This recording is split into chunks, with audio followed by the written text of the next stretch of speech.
Allah.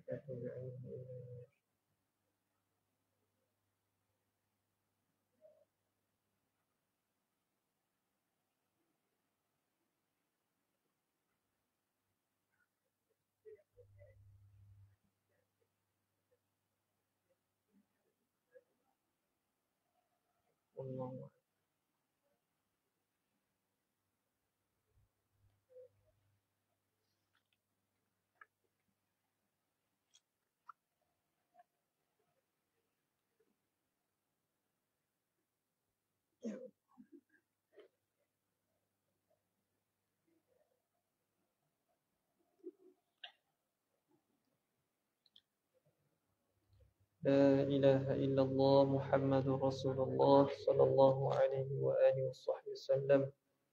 أعوذ بالله من الشيطان الرجيم. بسم الله الرحمن الرحيم. الحمد لله على عظيم النوال والإفضال، والصلاة والسلام على سيدنا محمد مولى بلال وعلى آله وصحبه ومن تبعهم بإحسان إلى يوم الدين. سبحانك لا علم لنا إلا ما علمتنا إنك أنت العليم الحكيم. ربنا اشرح لنا صدورنا ويسر أمورنا واحلل عقدة من ألسنتنا ويفقه أقوالنا. اللهم فكهنا في الدين وافتح علينا فتوح العارفين واجعل أعمالنا خالصة لوجهك الكريم. سدد لساني واهد قلبي بحق سيدنا محمد صلى الله عليه وآله وصحبه وسلم. اللهم أرنا الحق حقا وارزقنا اتباعه، وأرنا الباطل باطلا وارزقنا اجتنابه. نوينا تعلم والتعليم والتذكر والتذكير والنفع والانتفاع والإفادة واستفادة، وحث على التمسك بكتاب الله وسنة رسوله والدعاء إلى الهدى والدلالة على الخير ابتغاء وجه الله وقربه وثوابه سبحانه وتعالى. أما بعد، Assalamualaikum warahmatullahi ta'ala wabarakatuh. Alhamdulillah, muslimin muslimat, ibu ayah yang dirahmati oleh Allah Subhanahu wa ta'ala, marilah sama-sama kita bersyukur kehadrat Allah Subhanahu wa ta'ala kerana Allah Ta'ala masih lagi memilih kita untuk sama-sama berada dalam rumah Allah Ta'ala yang mulia ini di waktu yang penuh kemuliaan dan di hari yang penuh kemuliaan, iaitu 10 Zulhijjah. Maka kita beruntung pada Allah Subhanahu, kita beruntung dan kita berasa bersyukur Allah Ta'ala pilih kita kerana 10 Zulhijjah, Ashru Zulhijjah awal ini, kata Nabi SAW, bahwasanya tidak ada hari yang Allah Ta'ala lebih suka amalan yang dilakukan padanya melebihi hari 10 Zulhijjah awal. Hari-hari lain ada kelebihan tertentu, tetapi 10 Zulhijjah yang awal ini, katanya ulama, afdal, lebih afdal daripada 10 terakhir bulan Ramadan. Lebih afdal daripada 10 terakhir bulan Ramadan. Bahkan disebutkan di dalam beberapa riwayat bahwasanya sesiapa yang menghidupkan qiyamul lail di malam 10 Zulhijjah, di malam, setiap malam Zulhijjah itu, maka seolah-olah seumpama dia itu beribadat di malam Lailatul Qadar. Seolah-olah dia itu beribadat di malam Lailatul Qadar. Maka hidupkan malam 10 Zulhijjah, setiap hari-hari di dalam 10 Zulhijjah ini dengan amal-amal. Kita boleh puasa kita sungguh, tapi mari 10 Zulhijjah kita tak sungguh. Pasal apa? Kerana kurangnya ilmu kita mengenai kelebihan dan fadilat 10 Zulhijjah.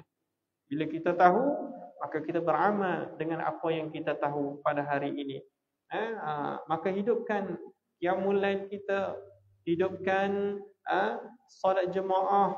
Aqallu syai', katanya ulama, mari solat jemaah. Jangan tinggal 5 waktu jemaah. pastikan setiap 5 waktu kita itu solat kita berjemaah.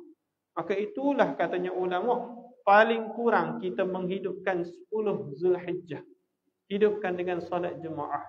Dan puasanya, zikirnya, la ilaha illallah wahdahu la syarikalah, lahul mulk wa lahul hamdu yuhyi wa yumit wa huwa ala kulli syai'in qadir. Itu zikir yang ampuh, zikir yang mana disebut oleh Nabi sallallahu alaihi wasallam. Zikir itu zikir yang perlu banyak kita ucapkan, terutamanya di hari Arafah. Zikir itulah yang perlu kita banyakkan. Berapa kali katanya ulama? 1000 kali. Banyak? Tak ada 1000. Pada mau nak berapa? 900, 800, 500, 100, 10. Terserah. Lagi banyak kita beramal, maka lagi banyak pahala yang kita dapat. Itulah orang panggil bahagian yang kita dapat daripada kita menghidupkan hari Arafah. Kita tak boleh nak tunai haji, kita tak boleh nak berwukuf di Arafah seperti mana orang tunaikan haji, tetapi kita boleh mendapat bahagian yang Allah Ta'ala bagikan kepada kita orang yang tidak dapat hadir menunaikan haji. Tapi apa? Tahwi fadilat, kelebihan menghidupkan hari Arafah bagi orang yang tidak menunaikan haji, maka dia mendapat pahala seperti orang yang menunaikan haji. Alhamdulillah muslimin muslimat, kita sambung kembali pengajian kitab Tauhid, kitab Matan Ummul Barahin karangan Al-Imam Muhammad bin Yusuf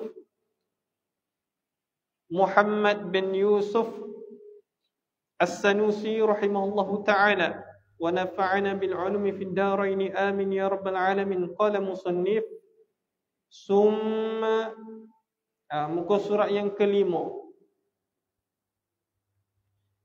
Kata musannif sambung pada sifat yang ke-8, iaitu sifat iradat.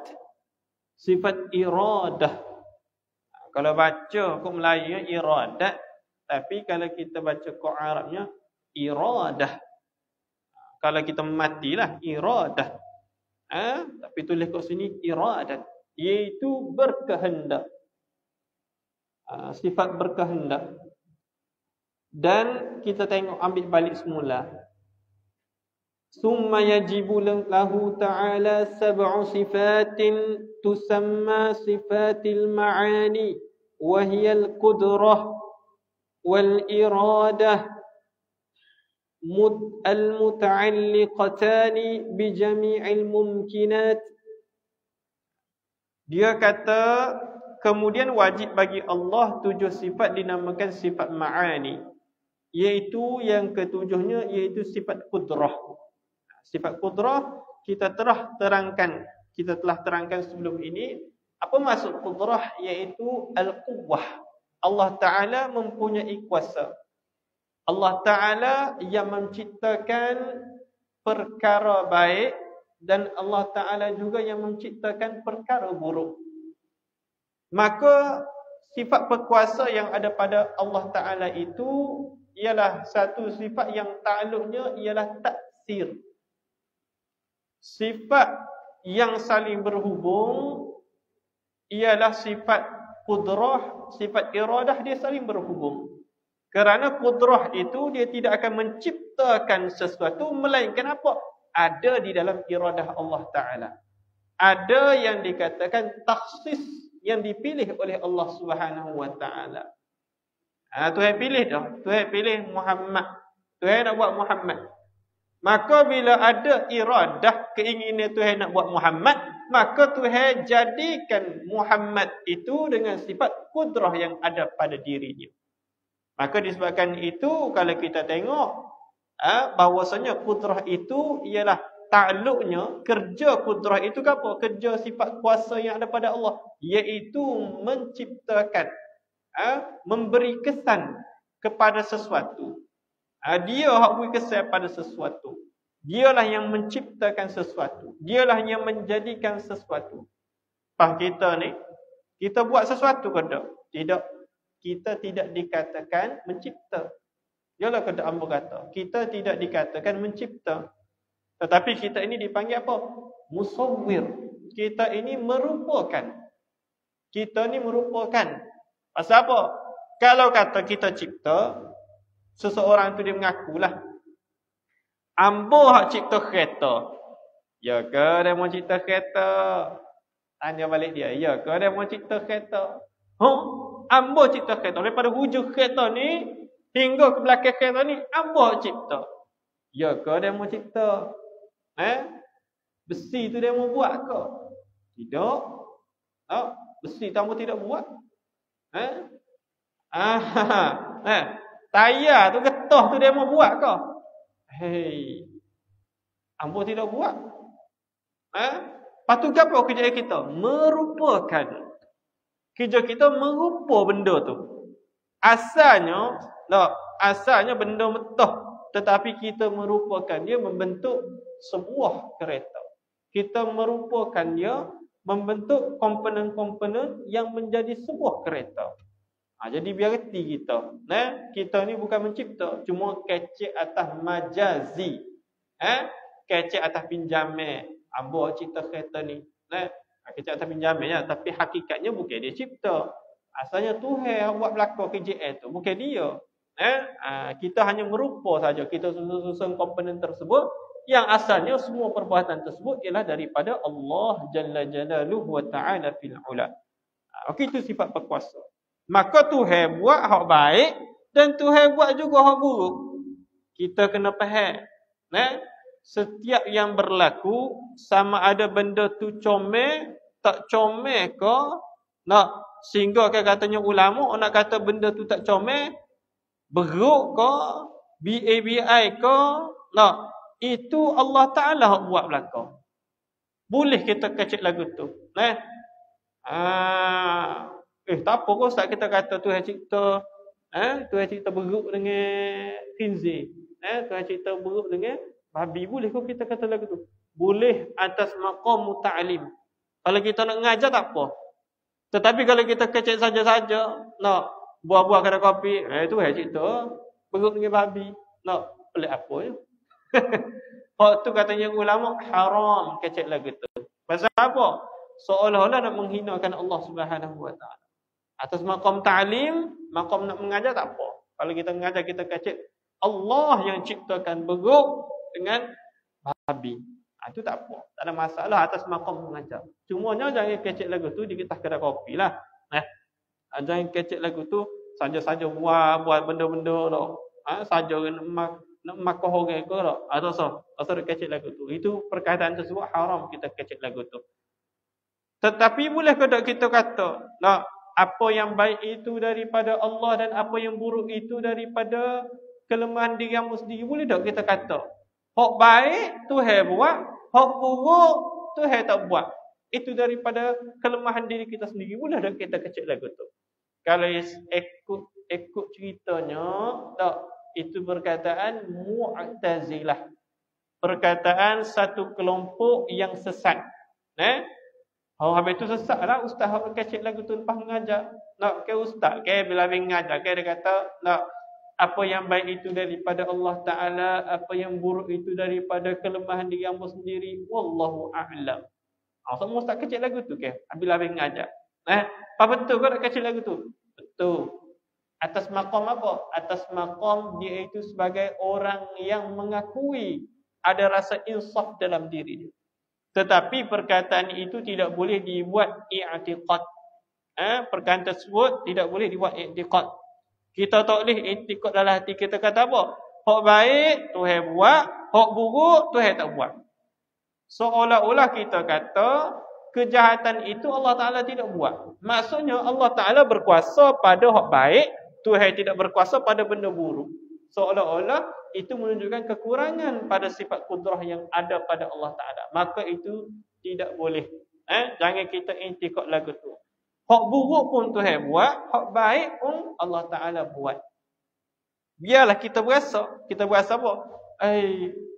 Ambo tak boleh terima lah. Benda tak comel ni Tuhan buat. Apa dia ambo tak boleh terima pula? Tuhan kehendak. Disebabkan itu ulama dia bahagikan. Ulama kata ada benda yang Allah Ta'ala kehendak dan Allah Ta'ala Tuhan suruh dan Allah Ta'ala berkehendak. Allah Ta'ala suruh, dia berkehendak. Seperti apa? Sepertinya imannya Sayyidina Abu Bakar. Berimannya Sayyidina Abu Bakar, itu Tuhan kehendak, itu Tuhan suruh, dia Tuhan nak. Ada orang hak mana Tuhan suruh dia beriman, tapi Tuhan tidak berkehendak dia beriman. Pening ke tak? Tuhan suruh dia beriman, tetapi Tuhan tidak berkehendak. Dalam takdir Allah Ta'ala dia tidak beriman. Tuhan tak si dia beriman. Siapa? Iaitu Abu Jahal. Abu Jahal tidak kau Nabi siapa ke kau dia? Beriman. Tetapi apa? Tuhan tidak berkehendak dia beriman. Mati dia dalam kufur. Fir'aun. Allah Ta'ala hantar Nabi Musa kepada Fir'aun. Ketika mana Allah Ta'ala hantar Nabi Musa kepada Fir'aun. Hal ataka hadisu Musa. Allah Ta'ala firmankan dalam surah An-Nazi'at. Hal ataka hadisu Musa. Adakah telah sampai kepada engkau, wahai Muhammad, tentang ceritanya Nabi Musa? Kemudian kata Allah Ta'ala, iznada rabbuhu bilwadil muqaddasi tuwa. Ketika mana Allah Ta'ala menyeru Nabi Musa ke muqaddasi tuwa. Izhab ila Fir'aun fa innahu tagha. Tuhan kata kepada Tuhan nak kata kepada Nabi Musa, wahai Musa, pergilah kepada Fir'aun, sesungguhnya dia telah melampaui batas. Fa innahu tagha. Faqul hallaka ila an tazakka wa ahdiyaka ila rabbika fatakhsha fa arahu al-ayata al-kubra. Dalam firman Allah Ta'ala tadi, Allah Ta'ala kata apa? Allah Ta'ala kata kepada Musa, katakan Musa kepada wahai Musa, katakan kepada Fir'aun, mu tak kau bersihkan dirimu daripada syirik kepada Allah Ta'ala. Kalau mu nak bersihkan dirimu, aku akan pimpinmu, wahai Fir'aun. Allah Ta'ala royak gitu kepada Musa. Hei Musa, mu pergi pada Fir'aun, royak dia. Mu nak tak sembah aku sebagai Tuhanmu? Royak dekat Fir'aun lagu tu. Tetapi apa? Tetapi Fir'aun tolak. Dia sebut oleh ulama mufassirin. Ketika mana Nabi Musa AS pergi kepada Fir'aun, Nabi Musa kata apa? Nabi Musa kata, wahai Fir'aun, sesungguhnya Tuhanku arsalani ilaik. Sesungguhnya Tuhanku hantarkan aku kepadamu, wahai Fir'aun. Hantarkan aku kepadamu, dan dia menawarkan dan Allah Ta'ala berkata kepadaku, tidakkah engkau mahu beriman kepada aku? Munak ke tak beriman dengan Allah? Maka Fir'aun, dia kata apa? Dia kata, tunggu sebentar, aku nak mesyuarat dengan Haman. Haman ni, kita je dengar nama Haman. Haman ini antara orang yang bersama Fir'aun dalam neraka esok. Haman ini, dia ialah pembantu kepada Fir'aun. Dia ni penasihat kepada Fir'aun. Maka ada, ketika mana Nabi Musa AS, ketika mana Fir'aun ditanya, diminta oleh Nabi Musa supaya beriman dengan Allah Ta'ala, maka apa? Maka Fir'aun pun ayat dekat Nabi Musa, tunggu mata Fir'aun, tunggu mata Musa, aku nak bicara dengan Haman mata. Maka dia pun bicara dengan Haman. Dia kata dekat Haman, wahai Haman, Musa ayat kat aku, kalaulah aku ini beriman kepada Allah, Allah Ta'ala akan tambahkan 400 tahun lagi usiaku. Itu antara tawaran Nabi Musa kepada Fir'aun.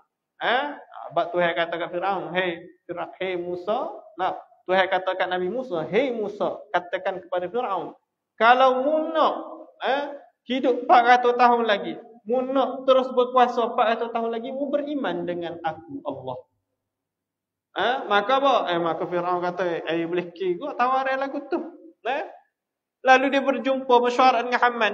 Dia kata kepada Haman, hey Haman, Musa kata kepada aku, kalau aku beriman dengan Allah, maka Tuhan Allah akan tambahkan kepada aku usia 400 tahun. Dan 400 tahun aku akan terus berkuasa. Maka apa kata Haman? Hey Fir'aun, engkau apa kau dak mula ni duk maqam Tuhan dah. Mu dak maqam Tuhan dah lah ni. Tepat mula ni Tuhan dah. Haman ni bagi cok angin Firaun. Dia kata apa? Firaun kan bagai dak mula dia dak makan Tuhan dah lah ni.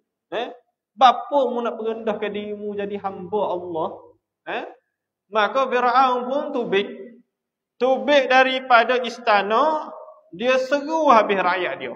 Dia panggil habis rakyat dia kata apa? Fahasyara fanada. Allah Taala kata. Maka dia panggil semua rakyat dia. Fahasyara fanada faqala ana rabbukumul a'la. Kata Firaun kepada rakyat dia, aku inilah Tuhan yang tertinggi. Jadi adakah sampai ataupun tidak sampai suruhan Allah Ta'ala kepada Fir'aun supaya beriman? Sampai. Tetapi Allah Ta'ala tidak berkehendak imannya Fir'aun. Maka di situ kata ulama, ada orang, ada jenis orang hak mana Tuhan suruh dia beriman, tetapi Allah Ta'ala tidak berkehendak dia beriman. Mana apa? Mana itu kerja Allah Ta'ala juga. Kafir orang tu, murtad orang itu kerja Allah Subhanahu Wa Ta'ala. Tetapi nisbah pada makhluk juga apa? Nisbah pada makhluk ada usaha, ada pilihan daripada makhluk. Bukan makhluk tu tak tahu gapo, taruh gapo, ambo tak kerja tak apa, pasal apa dia motor saya kerja. Pasal tu itu dah ambo ni gini. Pasal tu itu dah ambo ni bodoh ketok malah. Bapa ambo nak kerjanya tu itu ambo gini dah. Maka orang lagu ni molek kita buat lagu mana orang ni? Ambil batai pokok sagu katok belakang dia. Ambil daun pelepah pokok sagu tu ketuk belakang dia. Bedah atas belakang dia. Kita kata kat dia, inilah ketentuan Allah ke atasmu. Tu dah aku katakmu gini. Itu jawapan mudah bagi orang jenis lagu ni. Jadi kita ni, hamba ni ada ikhtiar. Ada pilihan. Bagi hamba itu, orang panggil ada usaha. Boleh kita pilih. Bukan tak ada langsung ada. Tetapi aspaknya daripada Allah Subhanahu Wa Ta'ala. Dan iradat, iaitu berkehendak. Allah Ta'ala berkehendak. Masuk kehendak itu iaitu qasdu. Kehendak ni apa dia kehendak? Iaitu keinginan. Maksud kehendak, maksud sifat berkehendak, Allah Ta'ala berkeinginan. Allah Ta'ala berkeinginan. Sama ke tak keinginan Allah Ta'ala dengan makhluk? Tidak sama. Tak sama kehendak Allah Ta'ala dengan makhluk. Pasal apa? Kerana sifat kehendak yang ada pada Allah itu tidak terbatas sesuatu pun. Bila Allah Ta'ala nak, idza arada syai'an an yaqula lahu kun fayakun. Hanya semudah perkataan kun maka perkara itu berlaku. Nampak tak? Maksudnya apa? Maksudnya sifat kehendak yang ada pada Allah Ta'ala itu, bila Tuhan berkehendak, maka tidak ada sesuatu pun yang dapat menghalangi kehendak Allah Subhanahu Wa Ta'ala. Berbeza makhluk. Makhluk ni, dia berkehendak. Tetapi apa? Tetapi ada sesuatu selalu menghalang diri dia. Tak kira lah makhluk tu miskin kau, kaya kau. Dia mau ingat bila kaya boleh buat belakang kau. Tak. Tak. Jangan kita ingat bila ada duit semua benda boleh jadi. Tidak. Berkata orang ramai ni kan gitu. Orang ramai ni kecil lagu mana? Tak apalah, demo ada pitih. Ada pitih jalan belakang. Siapa kata ada pitih jalan belakang? Ada orang ada pitih tak boleh jalan sepotula. Ramai ambo tengok orang pecing ni. Ambo kadang-kadang jalan rumah sayang ambo. Ambo tanya ayah dia, bocik tak gimana kau? Nampak pecing sedap dah. Cikgu pecing. Tak pergi dekat mana kau? Tak boleh nak dekat dek. Tak boleh nak dekat apa pula? Tegau. Piti banyak tak boleh nak dekat. Pasal apa ada kau? Maknanya ada orang ada piti. Tapi apa? Tak jadi kerja juga. Ingat ada piti jalan belakang kerja. Tidak. Ada orang lagu tu. Bapa tagi mana ni? Payah ada anak. Dah nikah lewat umur 40, ada anak kecil lagi. Piti pecen dah. Boleh-boleh masuk juga 5,000. Boleh-boleh masuk 5,000 pecing. Tapi apa? Tak jadi kerja juga. Pasal apa? Ada anak lagi tanggung. Jadi kita ni manusia ada keinginan, tetapi keinginan kita itu bukan semua boleh dipenuhi. Mesti ada yang menghalang. Ya? Mesti ada yang menghalang. Nah, tak cari tengok orang nak pergi haji tak? Bapa tak pergi haji pergi pokcik. Tahulah. Piti cukup ke tak tambah haji? Cukup. Berapa? 30,000. Tak? Tak lagi pergi haji? Tak tahulah, Tuhan tak pilih lagi kita. Maksudnya apa? Piti cukup. Tapi keinginan itu belum dapat dipenuhi lagi. Maksudnya keinginan manusia itu sebenarnya tidak dapat dipenuhi secara total semuanya. Tak boleh nak terpenuh. Nah? Sebab tu kita tengok ada orang nyakit anxiety. Nyakit kemurungan. Sebab apa benda tersebut boleh berlaku? Sebab apa? Kerana dia nak tapi Tuhan tak say. Dia nak benda tu tapi Tuhan tak say bui dekat dia. Sebab tu orang tua kecek tak? Orang tua kata lagu mana? Orang jenis nak benda berlaku ni, dia nak semua cita-cita dia tercapai. Orang lagu ni pasal nak jadi Tuhan, pasal orang lagu ni. Lemon ni jadi Tuhan, lemon ni. Pasal apa? Kerana semua benda nak berlaku. Tak boleh. Kerana itu kerja Allah Ta'ala berlaku. Hak jadi anxiety, nyakit kemurungan. Pasal apa? Kerana dia nak pada sesuatu benda tetapi hajatnya itu tidak dapat dipenuhi. Jadi orang lagu ni pasal lagu mana? Nak jadi Tuhan, pasal nak jadi Tuhan. Pasal tak sengaku Allah Ta'ala hak buat semua. Tak sengaku Allah Ta'ala berkuasa atas semua benda. Ini sifat apa panggil apa? Sifat kehendak. Bila orang ngaji sifat kehendak ni, maka dia akan tahu. Allah Ta'ala sebut ke apa? Ana urid wa anta turid. Wa ana af'alu ma urid. Wa ana af'alu ma urid.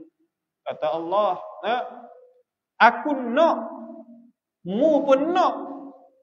Tetapi aku buat apa yang aku nak. Pergi situ kita.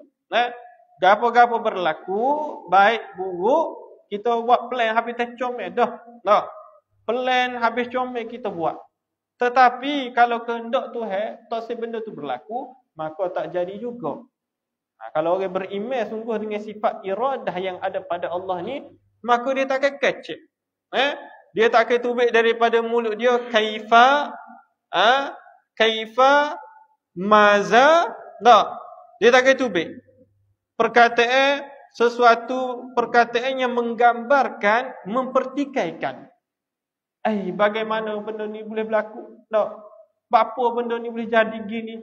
Kenapa gini? Kenapa gini? Tak kena tubik dari mulut dia gitu, kata Imam Haddad. Kerana apa? Kerana perkataan tersebut menunjukkan apa? I'tirad 'ala Allah. Perkataan menunjuk kepada apa? Seseorang yang menentang Allah Subhanahu wa taala.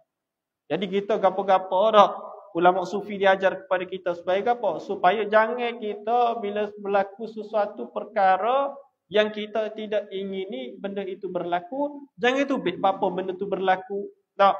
Kenapa? Tak. Bagaimana benda gini boleh berlaku? Jangan. Jangan tubik persoalan begitu. Sebab apa? Tuhan berkehendak benda itu berlaku. Cumanya tugas kita ke apa? Mengkoreksi diri kita. Kita baiki diri kita, apa yang kurang, kita baiki.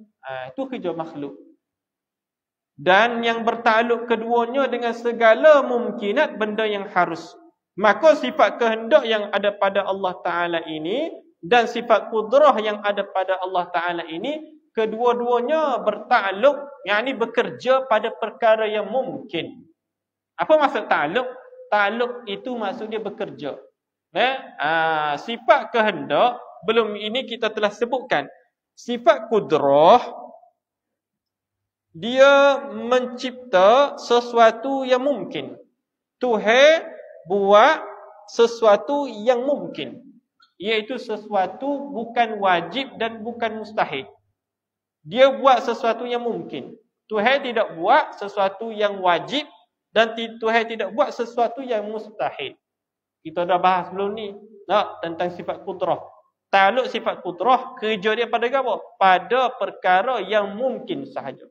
Benda yang boleh terima ada dan benda yang boleh terima tiada. Iaitu apa? Diri makhluk lah. Jadi takluk sifat kudrah ini dan sifat kehendak ni dia hanya berlaku pada perkara mungkin. Tu pun apa? Tu pun sebahagian perkara mungkin. Kena faham di sini. Nah, takut salah faham maksud yang aku sampaikan. Maksudnya apa? Allah Ta'ala, sifat iradah yang ada pada Allah Ta'ala ini, sifat menentu yang ada pada Allah Ta'ala ini, dia menentukan sesuatu perkara yang mungkin atas sebahagian perkara yang mungkin. Misal kata, contohnya, Allah Ta'ala buat di Ambo ni. Lah ni Ambo duduk atas kursi ngajar Masjid Beni Belikung. Ya? Tuan buat Ambo di Ambo sini tu. Boleh ke tak tuan nak buat di Ambo sore lagi? Sebutis Ambo di Ambo ni lah. Di Ambo ni tuan nak buat sore lagi duduk di mana? Duduk di Mesir. Boleh ke tak tuan nak buat lagu tu? Tak boleh. Pasal apa? Kerana kalau tuan buat sore lagi di Ambo ni, maka itu apa? Itu menunjukkan sesuatu Ambo tidak boleh berada pada dua di dalam satu masa di dalam pada dua tempat. Tak boleh. Tuan nak cerita satu lagi Ambo yang ada di Mesir, tak boleh. Pasal apa? Itu menunjukkan tahsilul bil hasil. Itu menunjukkan apa? Tuhan menciptakan di Ambo sore lagi. Maka itu menunjukkan apa? Sesuatu yang tidak berfaedah. Padahal di Ambo ni kita lihat demo wajib pada apa? Pada akal demo kata Ambo ada dah sini. Tapi Tuhan buat Ambo sore lagi. Sedangkan di Ambo ni sudah wujud, tapi Tuhan buat sore lagi. Duduk di mana? Duduk di Mesir. Boleh ke tak? Tak boleh. Pasal apa? Itu maksudnya Allah Ta'ala buat sesuatu perkara yang sudah wajib ada. Di Ambo ni, di Ambo sekarang ni ada depan mata demo, ialah benda yang sudah ada. Benda yang sudah ada. Lepas tu Tuhan buat so lagi. Maka itu menunjukkan apa? Satu kerja yang sia-sia. Sia-sia lah kalau buat sore lagi pun di Ambo. Kecuali Tuhan buat sore lagi, muka dia sebutis pun Ambo. Tapi dia tak ngajar lah. Dia buat apa? Kerja dia nanek pohon, nanek pokok. Sebutis pun Ambo sebutis. Kecek pun sebutis. Tapi kerja apa? Kerja dia lain. Dia tahu kerja pun Ambo. Maka itu apa? Maka itu dia katakan tahsil bil hasil. Itu maksudnya Tuhan menciptakan sesuatu mungkin yang lain. Begitu juga bila Tuhan buat diri seseorang itu gemuk. Tuhan buat gemuk. Contoh tak. Ada pada diri Ali itu gemuk. Boleh ke tak Tuhan nak buat kurus pada diri dia? Tak boleh. Kerana apa? Kerana gemuk itu tidak boleh berkumpul dengan apa? Kurus. Kerana dua sifat itu saling orang panggil apa? Saling orang panggil berlawanan. Bodoh dengan cerdik. Ali bodoh. Lepas tu boleh ke tak nak kata dia cerdik? Tak boleh. Nisbah pada makhluk tak apa. Kita kecek lagu tu. Contohlah. Ambo ni ada 5 yang. Ambo kaya daripada orang tak ada langsung pitih. Boleh ke tak kecek lagu tu? Boleh. Kaya diri Ambo ni. Ambo kata Ambo kaya daripada dia. Kalau dikatakan Ambo ni kaya daripada orang tak ada pitih langsung, yalah ke tak? Yalah. Tetapi kalau dinisbahkan kepada orang yang ada 1 juta. Ambo ni miskin. Orang yang ada 1 juta tu kaya. Seorang kata Ambo kaya. Pasal apa? Ambo ada lebih pitih pada dia. Ambo ada 5 ya. Mana Ambo ada lebih pitih pada dia, tak ada langsung pitih. Orang ni kata Ambo miskin pasal apa? Nisbah pada orang itu ada 1 juta. Orang tu kaya daripada Ambo, dan Ambo ni orang miskin. Itu nisbah pada makhluk, tidak ada masalah. Tapi kalau kita kecek tak, kaya miskin duduk atas diri seorang, boleh ke tak? Tak boleh. Kerana apa? Mustahil dua sifat yang saling berlawanan duduk pada diri seseorang. Itu mustahil. Kita kata lagu tu. Pendek, panjang. Boleh ke tak kita kata dia pendek dan dia panjang? Lagu mana dia mau kecek lagu tu? Tak kena. Pasal apa? Berhimpun dua sifat yang berlawanan dalam satu masa itu mustahil. Jadi takluk sifat Allah itu pada segala mungkinat, iaitu benda yang harus, tidak benda yang wajib, dan tidak juga pada perkara yang mustahil. Dan yang ke-9, dan lawan bagi sifat iradah itu apa? Lawan bagi sifat iradah itu dipaksa. Lawan bagi sifat kehendak, apa dia lawan bagi kehendak? Iaitu dipaksa. Maka sifat paksa itu mustahil bagi Allah Ta'ala. Mustahil bagi Allah Ta'ala. Allah Ta'ala itu dipaksa. Kalaulah kata Tuhan ni dipaksa dah, maka yang berhak menjadi Tuhan bukan Allah Ta'ala. Kerana ada yang memaksa Allah Ta'ala. Tuhan, dia kata apa? Tuhan mu buat seorang ni. Mu buat diri orang ni gila guning. Maksudnya orang yang memerintah itu lebih berkuasa daripada apa? Lebih berkuasa daripada yang diperintah. Maka itu mustahil. Maka Allah Ta'ala itu dia tidak dipaksa. Betul Ustaz? Kalau kita doa, kita minta ke Tuhan, tidakkah kita paksa Tuhan ke? Buat apa yang kita nak. Tidakkah kita paksa Tuhan? Tidak. Itu tidak dikatakan maksa. Kalau kita ngaji balaghah, tak? Dia ada orang panggil apa? Dia orang panggil kalau kita minta lagu tu, Rabbana, wahai Tuhan kami. Adakah itu maksa? Tidak. Tetapi apa? Atas kata nama talab. Kita meminta tolong. Kita meminta yang di bawah, meminta yang di atas. Iaitu Allah Jalla Jalaluhu wa Ta'ala fil ula. Tidak kata kita maksa Tuhan. Ambo hak kata, ambo hak paksa Tuhan. Suruh perkenalkan doa demo gini-gini. Ambo hak paksa Tuhan. Buat demo jadi kaya gini-gini. Tidak. Kita apa? Kita minta. Kita minta dengan Allah Ta'ala. Dengan hal keadaan kedudukan kita di bawah dan Allah Ta'ala yang tertinggi kita minta. Jawatan Tuhan itu hak tertinggi kita minta. Seorang lah. Dia nak minta kerja. Dia pergi jumpa lah orang tu. Jumpa boh. Jumpa boh. Merayu dekat boh tak. Bawa buah lima, bawa buah apple ke apa tak. Balut dalam plastik ke apa tak. Pergi dekat boh. Boh ejah boh. Ambuh kerja boh. Ejah lah ambuh kerja dengan boh. Adakah dia tu paksa boh? Tidak. Tapi apa? Dia meminta. Dia minta dengan bos. Maka itu tidak menunjukkan apa? Tidak menunjukkan paksaan. Tak menunjuk paksa. Dia tak kecek lah dah. Ambo hak paksa dia terima ambo. Bodoh kan kecek lagu tu. Ikut kira lagu mana? Ikut kiranya meminta. Makhluk itu meminta kepada Allah. Dia tidak memaksa Allah. Hak jadi peliknya, kita paksa Tuhan. Bila tak dapat, kita minta dengan Tuhan. Bila tak dapat, kita mecok. Maksudnya apa? Maksudnya kita minta, tetapi apa? Seolah-olah kita paksa. Kita minta Rabbana, wahai Tuhan kami. Tak? Tetapi seolah-olah kita paksa Tuhan. Bila kita tak dapat apa yang kita nak, kita minta pada Allah, kita tak dapat apa yang kita nak, maka seolah-olah kita mecok. Seolah-olah kita paksa Tuhan. Nampak perkaya dia mau paksa Tuhan. Dia mau paksa Tuhan nak dia mau gini-gini. Tapi bila Tuhan tak beri demo, demo mecok pula parah. Patutnya demo, kalau demo minta, demo kena sabar. Demo tak dapat, demo kena sabar. Patutnya lagu tu kita hamba. Kita tak boleh nak rasa kita ni, tak dapat kat kita rasa mecok, tak boleh. Diri kita hamba, kita kena terus meminta. Kena tengok tak orang minta sedekah. Tengok orang minta sedekah. Ada ke tak yang marah orang tak repeat dia? Tak ada. Dia minta Dan dia tak boleh marah. Kerana apa? Kerana martabat dia di bawah. Martabat dia yang meminta itu di bawah. Dia tak boleh nak marah orang tak beri dekat dia. Sebab tu kita tak ajing tengok. Orang yang minta sedekah marah pada orang tak beri. Tak ajing. Habis kurang pun dia kecil hati je lah. Habis kurang pun dia kecil hati. Habis kurang pun tak. Habis terik pun dia kecil hati dengan orang tersebut. Kalau tak beri. Maka kita sebagai hamba, kita tak boleh nak paksa. Kita tak boleh nak memaksa kehendak kita kepada Allah Subhanahu Wa Taala. Dan dalilnya, sifat iradah itu ialah dalilnya wallahu ala kulli syai'in qadir. Allah Subhanahu wa taala atas setiap sesuatu.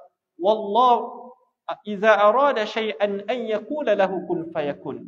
Itu dalil bagi apa? Itu dalil bagi sifat iradah yang ada pada Allah Subhanahu wa taala. Qala musannif, dan ilmu pengetahuan.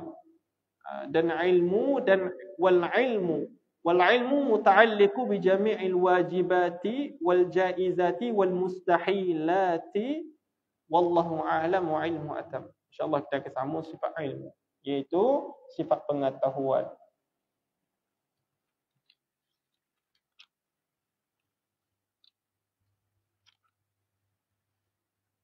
Sallallahu rabbuna ala nuril mubin Ahmad al-Mustafa سيد المرسلين صلى الله ربنا على نور المبين أحمد المصطفى سيد المرسلين وعلى آله وصحبه أجمعين وعلى آله وصحبه أجمعين.